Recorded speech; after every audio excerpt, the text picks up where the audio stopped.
Well, it's pretty hard to do life without a bank account, isn't it? In fact, with our move to a cashless world, having a bank account has become an essential service.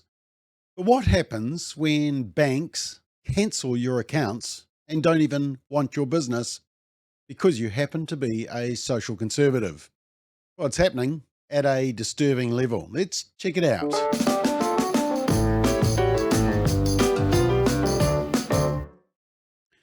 So, there's been some disturbing examples of banks closing the accounts of generally Christian ministries that they don't agree with.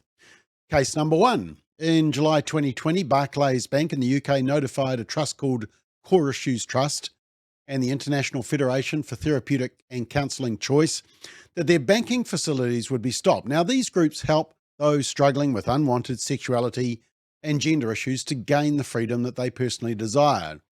The cultural and political elite call it conversion therapy. It's actually freedom by knowing the truth and living your life according to your own conviction and beliefs.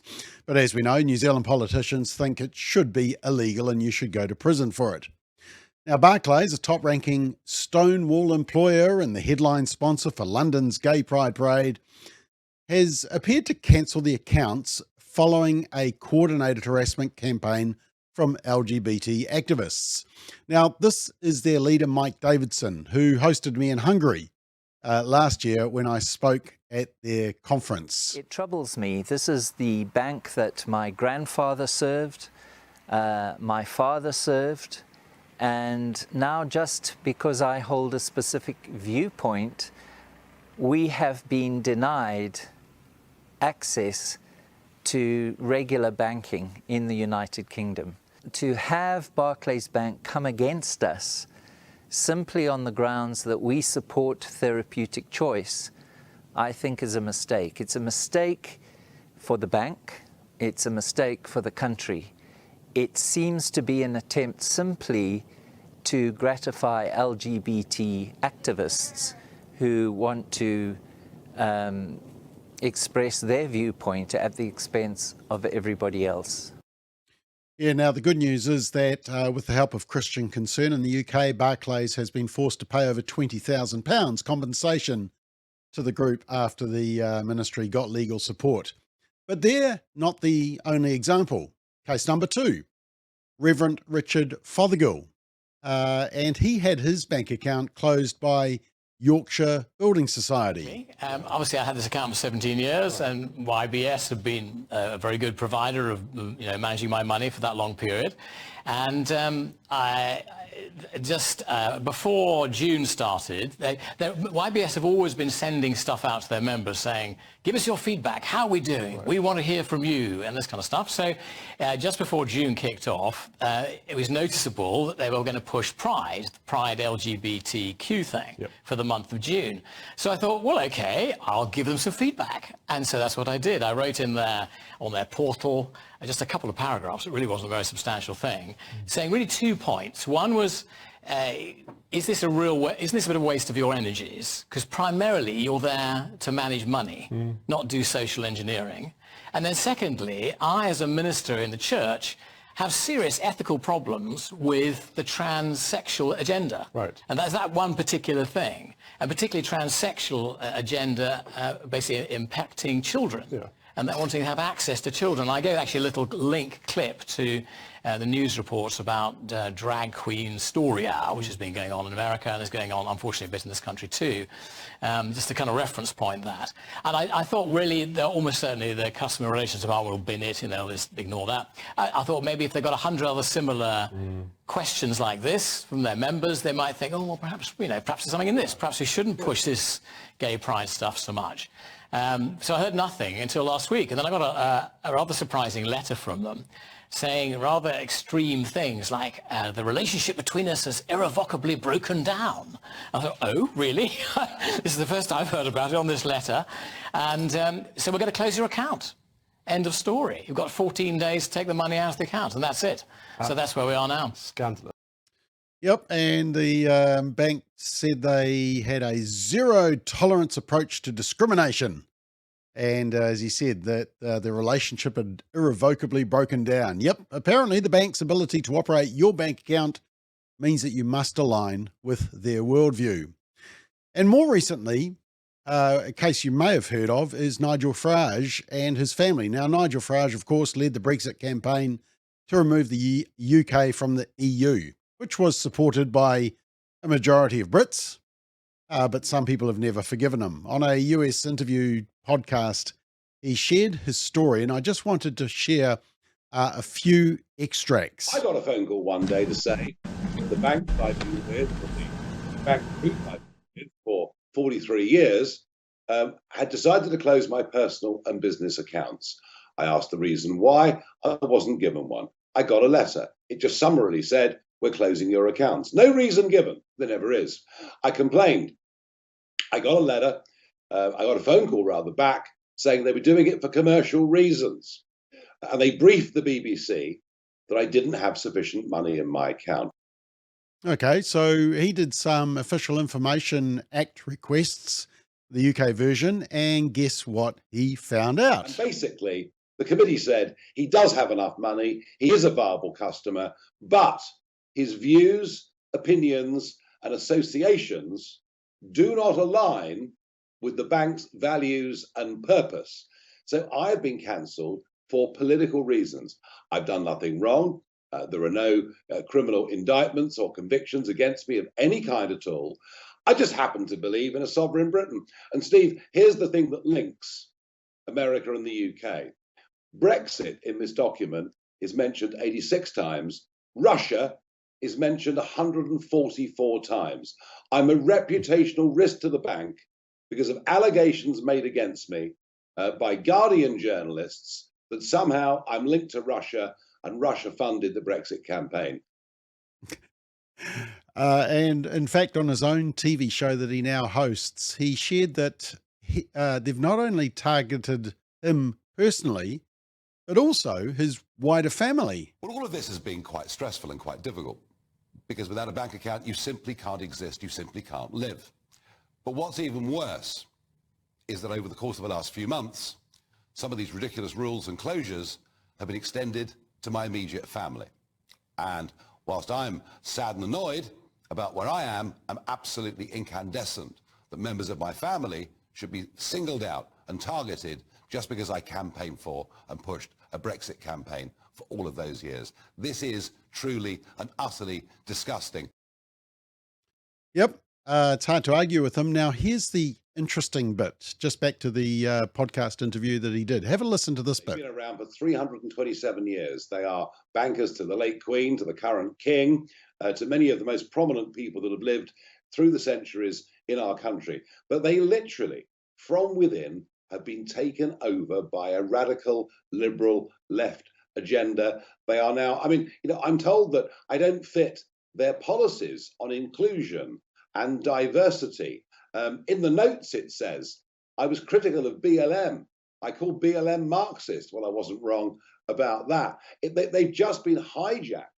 Literally, at corporate level, they've been hijacked. And it isn't much different in America. But here's the scary thing. All of us, Britain, America, the Western world, every one of us has a credit profile with the international ratings agencies. And the biggest of them all is called Refinitiv, right?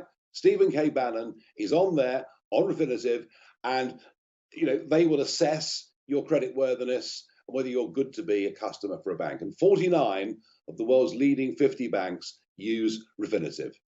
They've done a deal with British banks this week whereby they can monitor social media comments of any of those account holders. So here's the point. They put in keyword searches, and I tell you what, if the banks cancel me for political reasons, well, goodness knows who else they can cancel. Yep, good warning. Now, I was just fascinated. He mentions Refinitiv and their monitoring. Now, I'm not a conspiracist, but I just wanted to check to see whether they have a presence in New Zealand. And on the Reserve Bank of New Zealand website, they are mentioned there. There we are. You can see they're circled. Now, I have no idea of the significance of that, but Nigel Farage is expressing concern. Maybe you can illuminate me as to whether we should be concerned about their presence in New Zealand. Certainly Nigel Farage is raising the red flag about that. Now, NatWest, the bank, Nigel Farage's banks, faced intense political and media scrutiny over the decision. A third of the bank is owned by the government. The CEO stepped down after she admitted to a serious error of judgment in talking about Nigel Farage's relationship with the bank with a BBC journalist. The BBC also had to apologise to Farage also, because it had nothing to do with the amount of money he had in the account. It was to do with his views. But here's the other disturbing bit. When Farage went looking for a new bank, 9 other financial institutions refused his business. But you have to have a bank account. I mean, do they expect social conservatives to store their cash under the couch again? Probably that's what they want.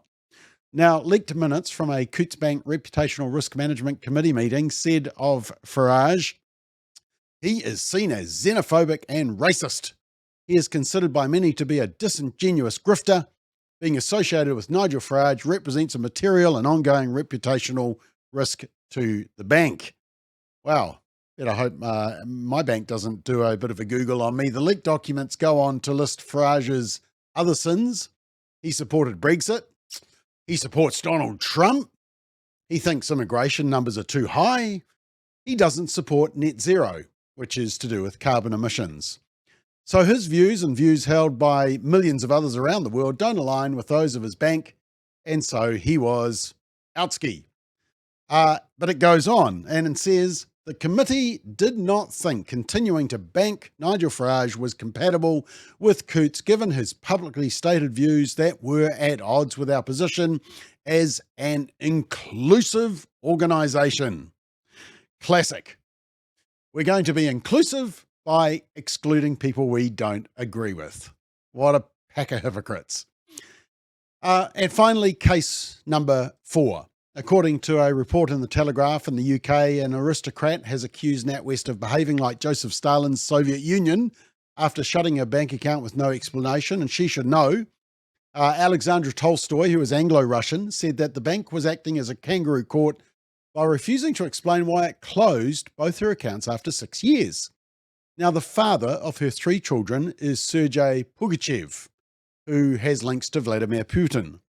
But the pair split in 2016, 7 years ago, and Tolstoy said she has not received a penny from him since. She runs a horse riding business, a holiday business, and she said that after receiving a letter with 60 days notice of the closure, she wrote to the bank's chief executive saying she was no longer connected to Mr. Pugachev, but staff at the bank's executive officer told her they were not obliged to enter into any discussion or provide a reason for our decision and refused to meet her. She said, quote, the irony is it's like the Soviet Union. Only they would at least tell you what you are accused of. Even in the kangaroo courts of Stalin, you knew what you were being accused of. It is absolutely extraordinary that it is happening in the UK. And she added, it should be a human right to have a bank account. Correct. Want one more? Okay, one more. According to this report, a parents' organisation in the UK was prevented from opening an account with Metro Bank after the bank found out the parents opposed transgender procedures for children.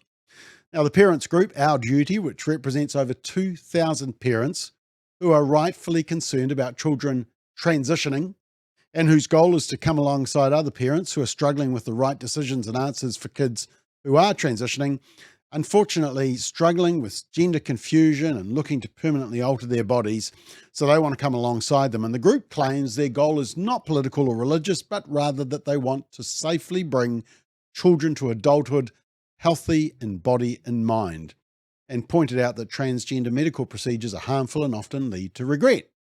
Now, Metro Bank, the UK's 7th largest bank with roughly 2.5 million customers, reportedly told the founder of Our Duty that the group was not eligible for a business account because, quote, the content of your website conflicts with the cultures and ideas we are pushing, end quote. Yeah, now you may remember the interview with Californian mum Erin Friday that I did. She's part of the US chapter of Our Duty, supporting parents whose children become caught in the harmful net of gender ideology. And of course, who can forget Canada Prime Minister Justin Trudeau freezing the bank accounts of citizens who dared to protest his government's handling of the COVID crisis. It seems that core services such as banks and even telcos such as Spark and One NZ believe that only their view matters. Here's the key point. Why do they feel they have to ram down their beliefs and make you bow at the altar of their God, their DEI, diversity, equity and inclusion? Well, it's because the reasoning and logic behind DEI is so weak and flawed that it cannot stand on its own merit. It must be rammed down, with consequences for unbelief in the new cultural religion. That's actually the driving force behind hate speech laws also. Non-adherence to DEI must be punished. My encouragement, keep pushing back. People are finally starting to wake up, and the sooner this new woke religion crumbles under the weight of its stupidity and its real definition of delusion, inequity, and exclusion, the better for all of society. Keep pushing back.